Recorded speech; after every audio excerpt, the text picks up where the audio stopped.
श्रीलंका को आमतौर पर भारत का आंसू कहा जाता है क्योंकि इस देश का आकार विश्व मानचित्र पर एक आंसू की तरह दिखता है। ये नाम सुनने में थोड़ा गंभीर लग सकता है, लेकिन श्रीलंकाई महिलाओं के चेहरों और दिलों से मुस्कान और गर्मजोशी कभी गायब नहीं हुई है। वे सच्ची, मेहमाननवाज और हमेशा आपके करीब रहने के लिए तत्पर रहती है। अगर आपको चाय पीना पसंद है तो श्रीलंका वह जगह है जहां आपको तुरंत जाना चाहिए ताकि आप विश्व प्रसिद्ध चाय ब्रांड का आनंद ले सकें। यह देश एक पवित्र बोधि वृक्ष का भी घर है जो 2200 साल से अधिक पुराना है। और ध्यान रखें, श्रीलंका में होटल का मतलब हमेशा सोना नहीं होता। तैयार हो जाए श्रीलंका के बारे में 18 दिलचस्प तथ्यों को जानने के लिए जो शायद आप अभी तक नहीं जानते। आप अपनी आंखों पर विश्वास नहीं करेंगे। ब्रेक। श्रीलंका को भारतीय महासागर के मोती और भारत के आंसू के नाम से जाना जाता है। भारतीय महासागर का मोती इस छोटे द्वीप राष्ट्र को इसकी अद्भुत प्राकृतिक सुंदरता, असाधारण जैव विविधता और कीमती रत्नों के कारण दिया गया है। इसके अलावा ये द्वीप आंसू के आकार का है और भारत के तट पर स्थित है, जो मानचित्र पर देखना आसान है, इसलिए इसे भारत का आंसू भी कहा जाता है। दिलचस्प बात यह है कि कुछ लोगों ने श्रीलंका के बारे में ज्यादा नहीं सुना है। यहाँ आने वाले पर्यटकों की संख्या बहुत अधिक नहीं है, और चूंकि यह एक द्वीप है, इसलिए उड़ान भरना आवश्यक है। 86,000 वर्ग किलोमीटर से अधिक क्षेत्र में फैले श्रीलंका में 22 मिलियन से अधिक लोग रहते हैं। यह देश सांस्कृतिक और जातीय विविधता के लिए जाना जाता है, जिसमें सिंहली, तमिल, मूरिश और कई अन्य जातीय समूह शामिल हैं। श्रीलंका का उपनिवेशीय इतिहास इसकी सांस्कृतिक और आर्थिक परिदृश्य पर स्थायी प्रभाव छोड़ गया है। कोलंबो के बाहर इस विरासत के स्पष्ट अवशेष अभी भी देखे जा सकते हैं। इस द्वीप का उपनिवेशीय काल 1500 के दशक की शुरुआत में पुर्तगाली शासन के तहत शुरू हुआ। बाद में डचों ने लगभग 150 वर्षों तक शासन किया, जब तक कि ब्रिटिशों ने 1800 की शुरुआत में नियंत्रण नहीं किया। ब्रिटिश शासन के दौरान श्रीलंका, जिसे तब सीलोन कहा जाता था, ने महत्वपूर्ण आर्थिक परिवर्तनों का सामना किया, विशेष रूप से बड़े चाय, कॉफी और रबर के बागानों की स्थापना के माध्यम से। ये फसलें श्रीलंका की अर्थव्यवस्था के लिए महत्वपूर्ण बनी हुई हैं। 1948 में स्वतंत्रता प्राप्त करने के बाद भी उपनिवेशवाद का प्रभाव देश को प्रभावित करता रहा। स्वतंत्रता के बाद श्रीलंका ने आर्थिक और सामाजिक अस्थिरता के दौर का सामना किया। तमिल और सिंहली समुदायों के बीच संघर्ष ने आर्थिक विकास और सामाजिक सद्भाव को बाधित किया। आज श्रीलंका इन विभाजनों के प्रभावों का सामना कर रहा है। देश की आर्थिक कठिनाइयां 2022 में चरम पर पहुंच गई, जब इसे महत्वपूर्ण अन्नों का सामना करना पड़ा, जिससे आवश्यक आयात जैसे कि ईंधन प्राप्त करने में चुनौतियां आईं। अगर आप अब तक पढ़ रहे हैं तो हमें उम्मीद है कि आपको हम जो जानकारी साझा कर रहे हैं वह पसंद आ रही है। तो हमारे चैनल को सब्सक्राइब करना भूलें और नोटिफिकेशन चालू करें। हमारे पास आपके लिए और भी बहुत कुछ है। और अब चलिए चाय की दुनिया में एक साथ गोताखोरी करते हैं। अगर आप चाय के शौकीन हैं तो आपकी प्याली श्रीलंका से आ सकती है, जिसे पहले सीलोन कहा जाता था, एक नाम जो चाय के साथ जुड़ गया है। ब्रिटिशों ने 1824 में द्वीप पर पहली चाय की पौध लाई, जिसे उन्होंने चीन से लाया था। यह प्रारंभिक पौधा कैंडी के बाहर रॉयल बॉटेनिकल गार्डन में प्रदर्शित किया गया, जिसने एक प्रमुख उद्योग की शुरुआत की। आज यह आंसू के आकार का द्वीप राष्ट्र चाय के प्रमुख उत्पादक और निर्यातक के रूप में जाना जाता है, जिसमें इसके 22 मिलियन लोगों में से 1 मिलियन से अधिक लोग चाय उद्योग में काम कर रहे हैं। चाय प्रेमियों के लिए श्रीलंका की यात्रा करते समय कैंडी के 4 किलोमीटर दक्षिण में स्थित सीलोन चाय संग्रहालय में जाना अनिवार्य है। यह चाय उत्पादन के समृद्ध इतिहास की खोज करते हुए एक शानदार चाय का आनंद लेने के लिए एकदम सही स्थान है।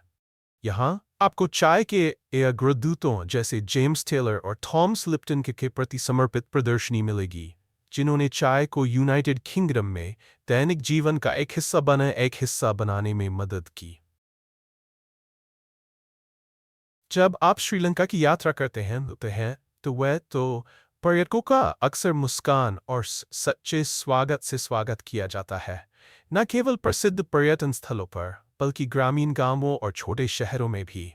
श्रीलंकाई लोग सामुदायिक मूल्यों, सम्मान और मेहमान नवाजी को बनाए रखने में बहुत महत्व देते हैं, और यदि आपको मदद की आवश्यकता है तो वे आपकी सहायता करने के लिए हर संभव प्रयास करेंगे।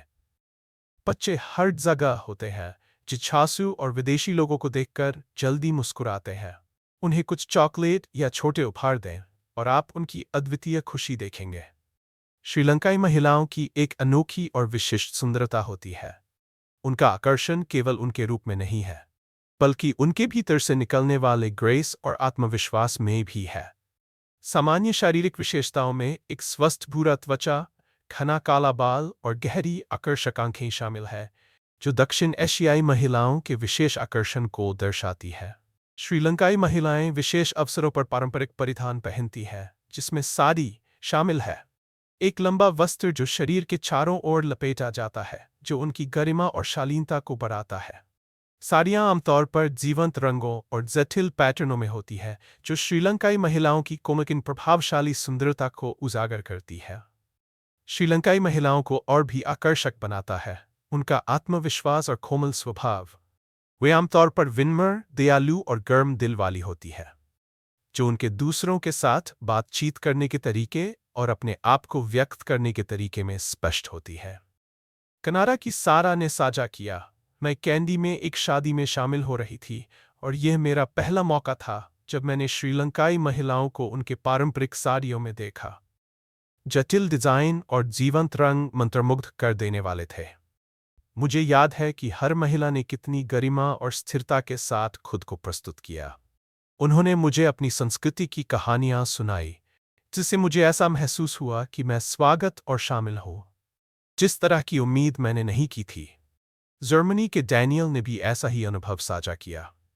मैं गाले में एक छोटे से परिवार द्वारा चलाए जा रहे गेस्ट हाउस में ठहरा हुआ था। मेजबान परिवार बहुत मेहमान नवाज था, हमेशा चाय और स्थानीय स्नैक्स की पेशकश करता था। एक शाम परिवार की मां ने मुझे एक सांस्कृतिक कार्यक्रम के लिए पारंपरिक सैरोग में पहनाया। उन्होंने मुझे सही तरीके से लपेटना सिखाया, और जब मैं गड़बड़ कर रहा था तो वे हंसते रहे। यह एक मज़ेदार और यादगार अनुभव था और मुझे उनके जीवन के तरीके से जुड़ाव महसूस हुआ। क्या आपने अपनी यात्राओं के दौरान ऐसी ही अनुभव किए हैं, जहाँ किसी संस्कृति की गर्मजोशी और सुंदरता ने आप पर गहरा प्रभाव डाला? या यदि आप श्रीलंका की यात्रा की योजना बना रहे हैं, तो आप किस अनुभव का सबसे अधिक इंतजार कर रहे हैं? नीचे टिप्पणी में अपने विचार साझा करें, मुझे आपकी कहानियां सुनने का इंतजार है। टिप्पणी में अपने विचार साझा करें, आपकी कहानियां सुनने का इंतजार है। अधिकांश संस्कृतियों में कोई सिर हिलाकर सहमति दिखाता है और सिर को हिलाकर नहीं कहता है, लेकिन श्रीलंका में ऐसा नहीं है। जब लोग हाँ कहते हैं तो वे वास्तव में अपने सिर को दाएं से बाएं हिलाते हैं। न्यूजीलैंड के ओलिवर ने साझा किया, श्रीलंका में मेरे पहले कुछ दिनों के दौरान मैं सिर के इशारों के साथ उलझन में था। मैंने एक स्थानीय से दिशा पूछी और उसने अपने सिर को दाएं से बाएं हिलाना शुरू कर दिया, जिसे मैंने नहीं समझा। भ्रमित होकर मैंने चलना शुरू किया, लेकिन उसने मुझे जल्दी से रोका और सही दिशा की ओर इशारा किया। हम दोनों हंसे और उसने समझाया कि दाएं से बाएं सिर हिलाना श्रीलंका में हाँ का मतलब है। मेरी यात्रा के अंत तक मैं खुद भी इस इशारे का उपयोग कर रहा था। जब आप श्रीलंका में यात्रा करते हैं तो आप होटल के संकेत देख सकते हैं, लेकिन यह हमेशा रात भर ठहरने के लिए नहीं होता है, क्योंकि रेस्तरां, कैफे और बार को होटल के रूप में नामित किया जाना आम है। इसके लिए सटीक कारण ज्ञात नहीं है। अगर आप स्थानीय लोगों से पूछें तो वे शायद कहेंगे कि यह बस एक अच्छा काम है। कनाडा के सोफी और जैक ने साझा किया, हम जाफना में घूम रहे थे, रात के लिए आराम करने के लिए एक जगह की तलाश कर रहे थे और सीसाइड होटल का एक संकेत देखा। जब हम अंदर गए तो हमें मेन्यू दिया गया।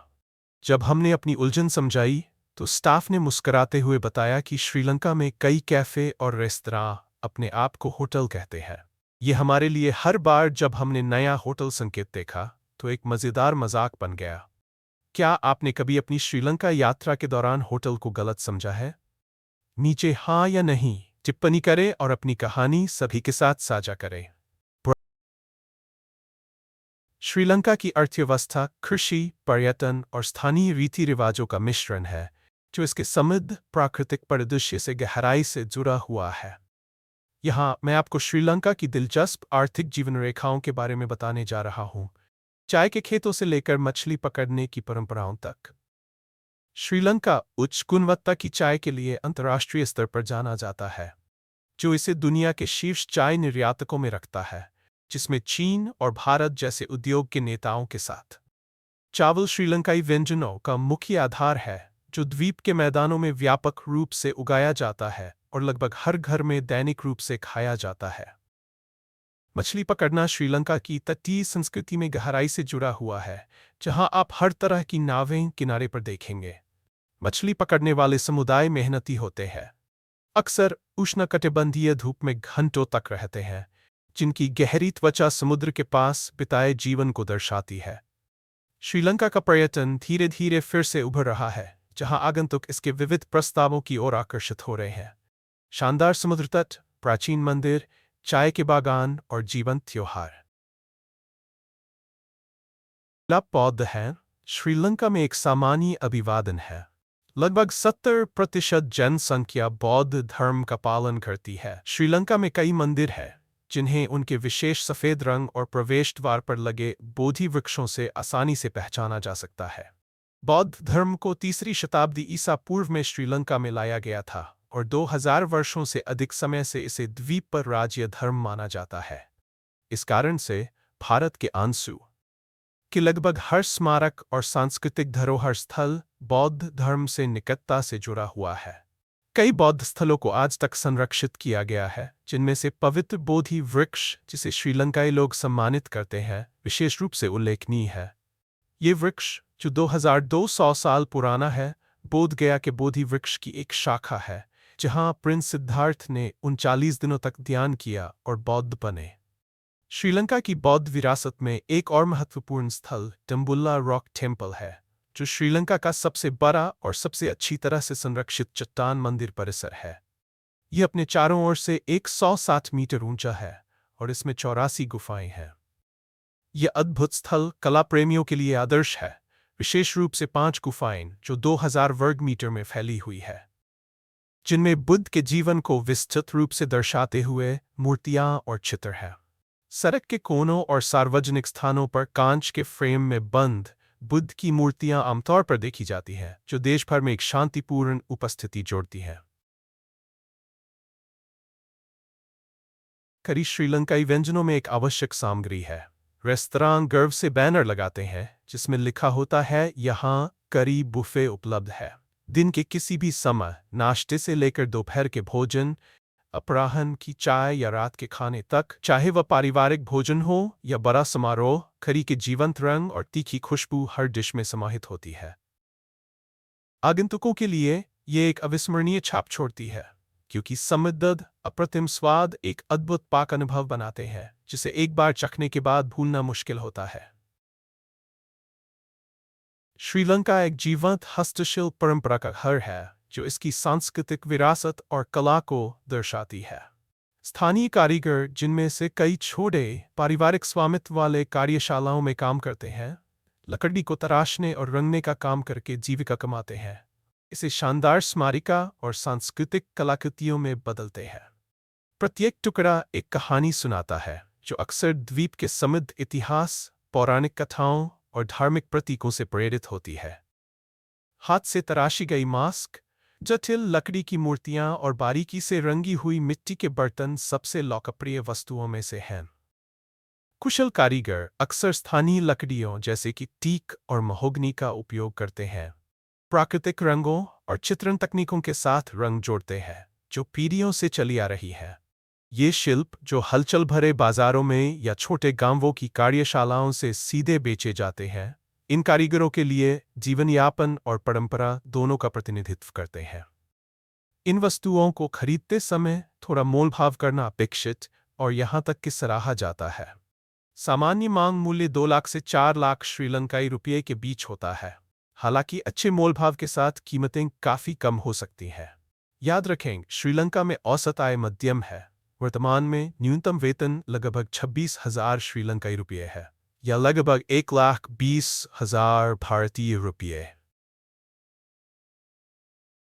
श्रीलंका दुनिया के सबसे बड़े हाथी मेलों के लिए प्रसिद्ध है। इसे द गैदरिंग के नाम से भी जाना जाता है। यह हर साल श्रीलंका के मिन्नेरिया राष्ट्रीय उद्यान में होता है। सूखे मौसम के दौरान 300 से अधिक हाथी राष्ट्रीय उद्यान के जलाशय पर इकट्ठा होते हैं ताकि वे पानी पी सकें, स्नान कर सकें और ताज़ा उगाई गई घास खा सकें। यह वास्तव में एक बड़ा हाथी पार्टी है जहां आप मातृ हाथियों को अपने बच्चों के साथ और नर हाथियों को मादाओं की तलाश में देख सकते हैं। यह श्रीलंका में अनुभव करने के लिए सबसे अद्भुत चीज़ों में से एक होना चाहिए। इसलिए सुनिश्चित करें कि अगर आप अगस्त-सितंबर में श्रीलंका में हैं तो मिन्नेरिया राष्ट्रीय उद्यान में जाएं जब मेला अपने उच्चतम स्तर पर होगा। कोलंबो श्रीलंका की गतिशील राजधानी द्वीप के पश्चिमी तट पर स्थित है जो आधुनिकता को एक देहाती आकर्षण के साथ मिलाती है। ऊपर से ये किसी भी फलते फूलते महानगर की तरह दिखती है जहां ऊंची इमारतें और व्यस्त सड़कें हैं। फिर भी इसका एक अनोखा एहसास है जो इतिहास, संस्कृति और प्रकृति के साथ निकटता में आकार लेता है। इसके शहरी केंद्र के ठीक बाहर आगंतुक शांत समुद्र तटों का सामना करते हैं जहां गायें बिना किसी रुकावट के रेत पर आराम कर रही होती है। ये दृश्य श्रीलंकाई संस्कृति की इन कोमल जानवरों के प्रति गहरे सम्मान को दर्शाता है। भूगोल की दृष्टि से कोलंबो भारत के बहुत करीब है। दोनों देशों के बीच का सबसे छोटा समुद्री विस्तार केवल लगभग 34 किलोमीटर है। कोलंबो का एक प्रमुख स्थल इसकी लंबी अंडाकार आकार की अवलोकन टावर है जिसे लॉर्ड्स टावर के नाम से जाना जाता है। ये प्रतीकात्मक संरचना आगंतुकों के लिए एक अनिवार्य स्थान है, न केवल इसकी असामान्य वास्तुकला के लिए बल्कि इसकी ऊंचाई से शहर और तटरेखा के शानदार पैनोरमिक दृश्य के लिए भी। इसे एक पर्यटन आकर्षण के रूप में खोला गया। ये टावर स्थानीय लोगों और पर्यटकों को कोलंबो के आधुनिक स्काईलाइन का अनुभव करने की अनुमति देता है, जो भारतीय महासागर की पृष्ठभूमि में है। शहर की व्यस्त सड़कों के परे कोलंबो श्रीलंका की प्राकृतिक विविधता की यादें भी पेश करता है। बंदर और अन्य जंगली जानवर बाहरी इलाकों में देखे जा सकते हैं जो शहरी हलचल के ठीक बाहर की ग्रामीण सुंदरता के साथ सहअस्तित्व में है। श्रीलंका की उत्तर दक्षिण सांस्कृतिक भिन्नताएं दिलचस्प है जो अद्वितीय ऐतिहासिक प्रभावों और विशिष्ट परंपराओं से आकार लेती है। उत्तरी क्षेत्रों में जो मुख्य रूप से तमिलों द्वारा बसे हुए हैं, दक्षिणी भारत विशेष रूप से तमिलनाडु के साथ बहुत कुछ समानता है। ये समानता भाषा, भोजन और रीति रिवाजों तक फैली हुई है जो इन क्षेत्रों के बीच एक सांस्कृतिक पुल बनाती है जो सदियों से मजबूत हुआ है। इसके विपरीत श्रीलंका के दक्षिणी भाग में सिन्हली बहुमत है जिससे सांस्कृतिक प्रथाओं, जीवन शैली और यहाँ तक कि दैनिक दिनचर्या में स्पष्ट भिन्नताएं होती है। श्रीलंका में तमिल जनसंख्या की गहरी ऐतिहासिक जड़ें हैं जो पीढ़ियों पहले दक्षिण भारत से प्रवासित हुई थीं। हालांकि श्रीलंका की स्वतंत्रता के बाद निवास के चारों ओर जटिल मुद्दों के कारण लगभग 6 लाख तमिलों को भारत वापस भेजा गया। फिर भी कई तमिल परिवार बने रहते हैं जो देश की सांस्कृतिक और भाषाई परिदृश्य में महत्वपूर्ण योगदान देते हैं। आज तमिल और सिन्हली दोनों आधिकारिक भाषाएं हैं जो राष्ट्र की बहुसांस्कृतिक संरचना को दर्शाती है। यात्रियों के लिए यह विविधता दैनिक इंटरैक्शन, त्योहारों और स्थानीय बोलियों में स्पष्ट होती है जो बाजारों और शहरों में सुनी जाती है। श्रीलंका में परिवहन सुविधा और परंपरा का मिश्रण प्रदान करता है। शहरों में टुक-टुक से लेकर देहाती नीले बसों और पुराने ट्रेनों तक जो द्वीप के सुरम्य ग्रामीण इलाकों में यात्रा करते हैं। टुक-टुक या 3 पहिए वाले वाहन छोटे शहर की यात्राओं के लिए आदर्श होते हैं। कोलंबो में ये छोटे चप्पल वाहन आसानी से ट्रैफिक के बीच से निकलते हैं और हर सड़क पर एक सामान्य दृश्य होते हैं। शहरों के बीच लंबी यात्राओं के लिए प्रतीकात्मक नीली बसें और पुरानी ट्रेनें प्राथमिक विकल्प हैं। बसें थोड़ी पुरानी लग सकती हैं, कई दशकों पुरानी हैं, लेकिन वे विश्वसनीय और सस्ती हैं, जो यात्रियों को एक विशिष्ट श्रीलंकाई अनुभव प्रदान करती है। सबसे प्रिय परिवहन अनुभवों में से एक ट्रेन यात्रा है। कोलंबो से केंद्रीय पहाड़ी क्षेत्रों और तटीय क्षेत्रों के लिए मार्ग चाय के बागानों, घने जंगलों और खड़ी चट्टानों के अद्भुत दृश्य प्रदान करते हैं। कई यात्री खिड़कियों से बाहर झांकते हैं, दृश्य सुंदरता और अनछुई परिदृश्यों को कैद करते हैं। ये धीमी गति एक समृद्ध यात्रा अनुभव की अनुमति देती है, यात्रियों को भूमि की लय से जोड़ती है। बसों और ट्रेनों के अलावा कोलंबो में लाल मस्जिद जैसे स्थलों का भी घर है, जो मुस्लिम समुदाय के लिए एक आकर्षक वास्तुकला का टुकड़ा है। यह मस्जिद देश की धार्मिक विविधता का प्रतीक है और आगंतुकों को श्रीलंका की इस्लामी विरासत की एक प्रेरणादायक झलक प्रदान करती है। Break break break break break break. यह मस्जिद देश की धार्मिक break break break break break ब्रास। श्रीलंका के समुद्र तट भी भार वाले पर्यटन केंद्रों से अलग है, जो स्थानीय जीवन और प्रकृति के साथ गहराई से जुड़े अनुभव प्रदान करते हैं। तट के साथ मछुआरे इन तटों में से कई पर कब्जा करते हैं, जहां पारंपरिक मछली पकड़ने की नावें रेत पर बिखरी होती है। मछुआरों को जाल डालते या एक अनोखी स्टिल्ट फिशिंग तकनीक का उपयोग करते हुए देखना आम है, जिसमें वे किनारे के पास स्थिर खंभों पर बैठते हैं। समुद्री जीवन की उपस्थिति भी समुद्र तटों को प्रकृति के करीब रखती है। गर्म महीनों में खेकड़े, कछुए और अन्य समुद्री जीव कभी-कभी रेत पर आ जाते हैं, जो एक ऐसा दृश्य है जो कई के लिए दिलचस्प और अप्रत्याशित हो सकता है।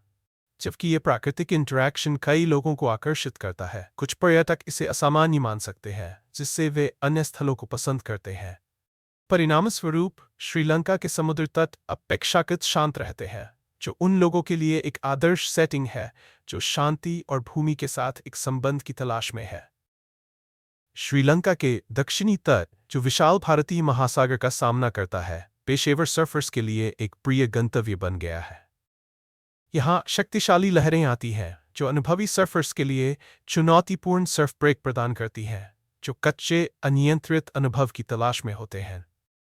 समुद्र तटों पर प्रकृति और आराम का एक अनोखा मिश्रण भी है, जहाँ आसपास के होटल हरे भरे वातावरण और स्थानीय वन्यजीवों से घिरे होते हैं। ये आवास उन यात्रियों की मेजबानी करते हैं जो समुद्र तट से दूर आराम की तलाश में हैं, जिनमें पूल, पारंपरिक श्रीलंकाई मेहमान नवाजी और आसपास के ग्रामीण इलाकों में जीप यात्रा की पेशकश की जाती है। श्रीलंका में दैनिक जीवन परंपरा और सरलता का मिश्रण है, जो इसकी वास्तुकला, हलचल भरी सड़कों और रोजमर्रा की गतिविधियों की लय में परिलक्षित होती है। श्रीलंकाई शहरों में आप देखेंगे कि इमारतें अक्सर एक साधारण जीती जागती आकृति में होती हैं, जिनकी फीकी बाहरी दीवारें उष्णकटिबंधीय मौसम और समय के प्रभावों को दर्शाती है। अधिकांश संरचनाएं कम ऊंची होती हैं, जो एक ऐसे निर्माण के व्यावहारिक दृष्टिकोण को दर्शाती हैं जो खुली, वायुयुक्त जगहों की आवश्यकता को दर्शाती है, न कि ऊंची गगनचुंबी इमारतों की। सड़कों पर गतिविधियों का जीवंत माहौल होता है, लेकिन आप पश्चिमी शहरों की तुलना में कम कारें देखेंगे। इसके बजाय मोटरसाइकिलें और छोटे वाहन सड़कों पर हावी होते हैं, जो स्थानीय दुकानों से भरी संकरी सड़कों के बीच से गुजरते हैं। कई श्रीलंकाई छोटे पारिवारिक व्यवसाय चलाते हैं, जो जीवंत फल की दुकानों से लेकर चाय की दुकानों तक होते हैं, जो शहरों को एक आकर्षक उद्यमशीलता की भावना प्रदान करते हैं। ये छोटे दुकानें एकत्र होने के स्थान के रूप में कार्य करती हैं, जहां स्थानीय लोग जुड़ते हैं और समाचारों का आदान प्रदान करते हैं, जो यहां दैनिक जीवन की परिभाषा को जोड़ता है। श्रीलंका के त्योहार और पारंपरिक विश्वास एक समाज की गहरी आध्यात्मिक जड़ों से जुड़े होने की एक दिलचस्प झलक प्रदान करते हैं। हर साल 25 से अधिक अद्वितीय त्योहार मनाए जाते हैं। श्रीलंकाई जीवन अनुष्ठानों और समारोहों से भरा होता है, जिनमें से कई धार्मिक अनुष्ठानों और मौसमी परिवर्तनों से जुड़े होते हैं। ये त्योहार राष्ट्र की भक्ति, रचनात्मकता और सामुदायिक भावना को प्रदर्शित करते हैं, जो अक्सर आगंतुकों को उनकी मौलिकता और गहराई के साथ आश्चर्यचकित करते हैं। एक सबसे अनोखा अनुष्ठान श्रीलंका के नए साल के त्योहार के दौरान देखा जा सकता है, जहां प्रतिभागी कृतज्ञता के कार्य करते हैं, जिसमें मंदिरों के चारों ओर जमीन पर लुढ़कना शामिल है। यह प्रथा, जो विनम्रता और दिव्य शक्तियों के प्रति सम्मान का प्रतीक है, आने वाले वर्ष के लिए सौभाग्य लाने के लिए है। जबकि कई युवा श्रीलंकाई इन आयोजनों को हल्के फुल्के मन से लेते हैं, बड़े पीढ़ियां श्रद्धा के साथ इसे मनाते हैं, अपने पूर्वजों से विरासत में मिले रीति रिवाजों का पालन करते हैं।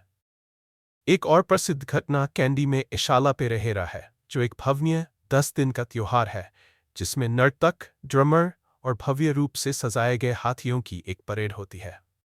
पेरहेरा, जो बुद्ध के पवित्र दांत के अवशेष का सम्मान करने पर केंद्रित है, भक्ति और कला का एक दृश्य तमाशा है जिसमें स्थानीय लोग और यात्री इस प्रभावशाली प्रदर्शन को देखने के लिए एकत्र होते हैं। श्रीलंका के घने जंगलों में, आधुनिक समाज से दूर, एक अद्वितीय स्वदेशी समूह वेददा जनजाति के रूप में जाना जाता है। इसे श्रीलंका की प्राचीन सभ्यताओं के अंतिम अवशेषों में से एक माना जाता है। वेददा लोग एक ऐसी जीवन शैली बनाए रखते हैं जो सदियों से कम बदली है। उनका अस्तित्व भूमि के साथ निकटता से जुड़ा हुआ है, जो भोजन, आश्रय और जीवन की सभी आवश्यकताओं के लिए जंगल पर निर्भर करते हैं। वेददा लोगों को उनकी साधारण वस्त्रों से पहचाना जा सकता है, जो अक्सर केवल कपड़े के लपेटे और हस्तनिर्मित सामान होते हैं, और उनके पास जो उपकरण होते हैं, तीर, धनुष और इकट्ठा करने के लिए बनाए गए भाले। बिना आधुनिक समाज की सुविधाओं के वे जंगलों में घूमते हैं और जीवित रहने के लिए पारंपरिक इकट्ठा करने के तरीकों का अभ्यास करते हैं। इकट्ठा करने के अलावा वेददा लोग जड़ी बूटियों और औषधीय पौधों पर निर्भर करते हैं जो जंगल में मिलते हैं। उन्होंने प्राकृतिक वातावरण के बारे में व्यापक ज्ञान विकसित किया है, जिसमें खाने योग्य जड़ें और पारंपरिक चिकित्सा में उपयोग की जाने वाली जड़ी बूटियां शामिल हैं। उनका आहार मुख्य रूप से जंगल में मिलने वाले खाद्य पदार्थों पर आधारित है, और उनके अस्तित्व की तकनीकें उस पारिस्थितिकी तंत्र की जटिल समझ को दर्शाती हैं जो उन्हें समर्थन करती है। वेददा लोग पूरी तरह से अलग थलग नहीं हैं। कुछ जनजाति के सदस्य कभी कभी पड़ोसी गांवों के साथ बातचीत करते हैं, जंगल के उत्पादों का आदान प्रदान करते हैं। हालांकि वे बाहरी प्रभावों से सतर्क रहते हैं, अपने विशिष्ट जीवन शैली को बनाए रखने के प्रयास में। मई से सितंबर के बीच श्रीलंका का दक्षिणी और पश्चिमी तट दक्षिण पश्चिम मानसून से प्रभावित होता है, जो बहुत अधिक वर्षा और उथले समुद्र लाता है, जबकि द्वीप के उत्तरी और पूर्वी भाग सुखद और शुष्क होते हैं। जब उत्तर पूर्व मानसून नवंबर से मार्च के बीच श्रीलंका पर आता है, तो दक्षिण और पश्चिम अपने सर्वश्रेष्ठ पर होते हैं और श्रीलंका के उत्तरी और पूर्वी भागों में बारिश होती है। वास्तव में श्रीलंका में मानसून की वर्षा काफी अस्थायी होती है। अपेक्षित है कि छोटे तेज बारिश के साथ लंबे गर्म धूप के स्पेल होते हैं। श्रीलंका के विभिन्न भागों में उनकी बारिश के हाफ सीजन के दौरान यात्रा करने के अपने पुरस्कार होते हैं। आगंतुकों की संख्या कम होती है और होटल की दरें काफी कम हो जाती हैं।